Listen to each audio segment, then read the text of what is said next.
Greetings and welcome back to Doctor Who Revisited, my ongoing series where I review every single episode of Doctor Who from 1963 all the way up to 2022. This one is a relatively shorter one by comparison to the rest of the series, but a really good one, and I really do enjoy this one, The Aztecs. It's another, technically speaking, another historical one, but this is where I kind of show my hand. I'm not sure that there are any really historical figures in it. Obviously, it is tackling a bit of a historical part of Earth's history, but I don't really think there are any familiar characters like in the Marco Polo one. So this really leaves the creators complete free range to do whatever they want. This one is really interesting because it's the first one that really does tackle head on the idea of changing the past, or changing history, I should say. In a show like Doctor Who, show about time travel, it's weird that in a show that mainly tackles the ideas of time travel pretty much head on, it took them this long to actually do a story about this, about the whole, do we have the right to change established historical events and maybe change things for the better? You know, it's that infamous old argument of if you can time travel, will you kill baby Hitler? And, you know, that sort of debate that people still to this day are having with each other and with themselves.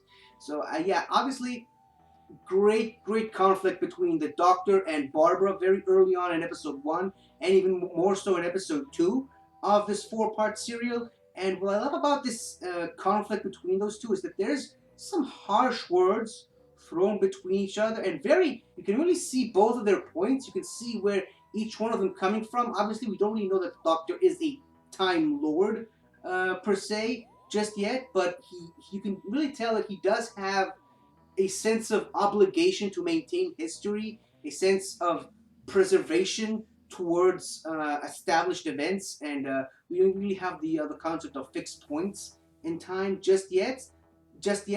But you can also really see Barbara's point of view, where as a history teacher, she knows how badly the Aztecs have fallen. In a way, she even establishes it very early in the first episode, saying that the Aztecs were a personal favorite of hers, one of her favorite subjects to study and teach as a history teacher. So you can really do see both sides of the coin in that argument.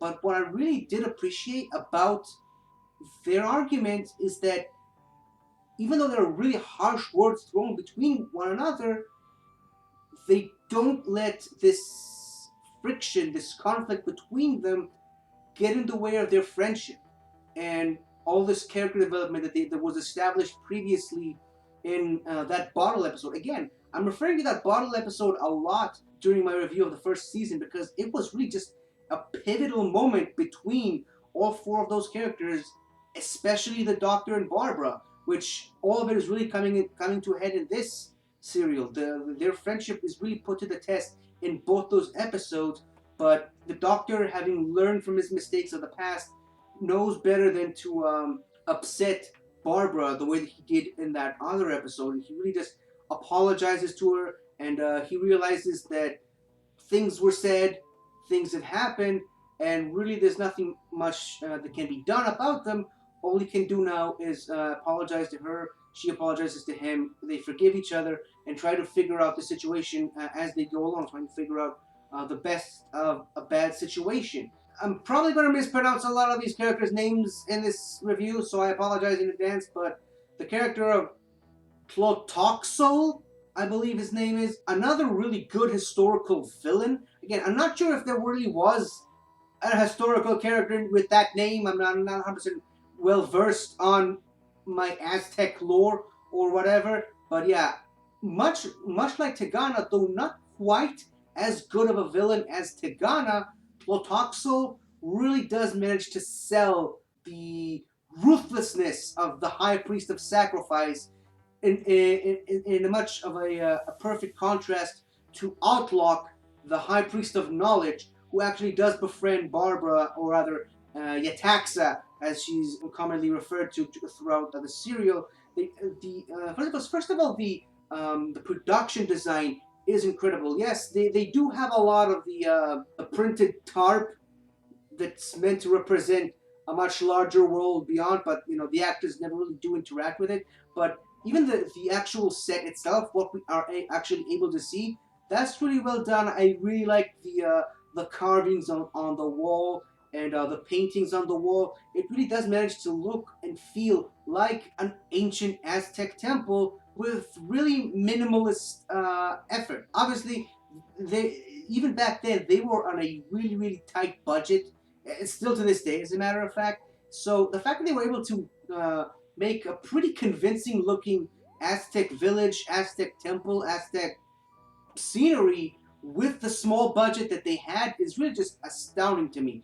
And obviously, it doesn't look perfect. Obviously, it doesn't look anywhere near the level of Doctor Who sets in the modern era of the show.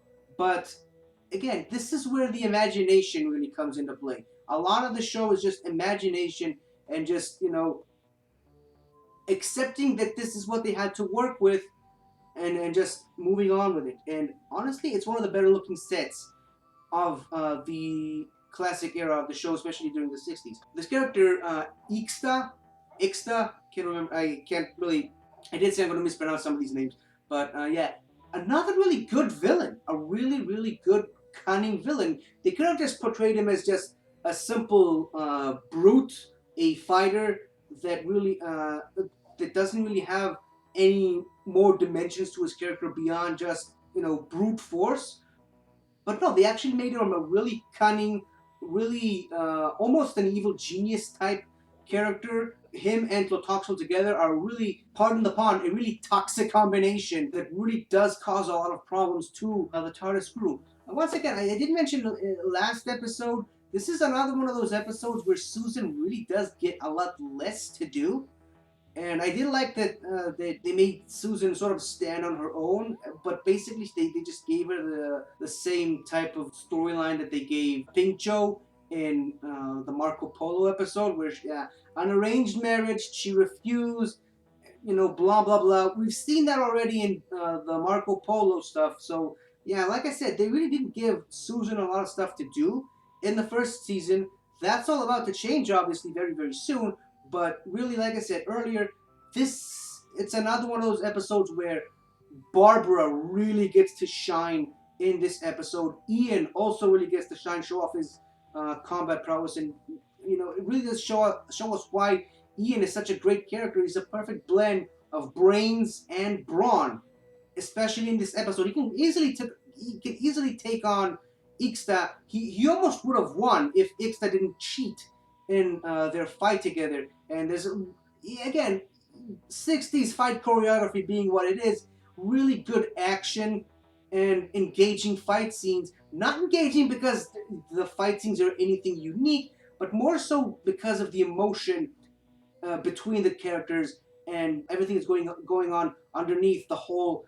Ixta wants this to be a fight for the death, and he's cheating and lying his way to gaining the upper hand in the battle. Slightly less satisfied with what they gave the Doctor to do in this episode, but yeah, the first half of the 4-part serial, the first 2 episodes, his conflict with Barbara alone is enough to really sell me on this version of the Doctor and why William Hartnell is one of my personal favorite Doctors. It's one of those episodes where the ultimate goal, the mission, if you will, is made pretty clear right from the start. They need to find a way of reopening the tomb to get back to the TARDIS, which is on the other side. And then all that's happening in between that and the end of the episode is just the conflict that takes place over the course of the next 4 parts. And like I said, really well done story, a really solid historical story with time traveling consequences thrown in there for good measure. So yeah, we only got 2 more serials left to go, so see you then. Hi there! Thank you for watching the video, and if you enjoyed it, don't forget to like, comment, subscribe, and tell your friends. I'll see you next time.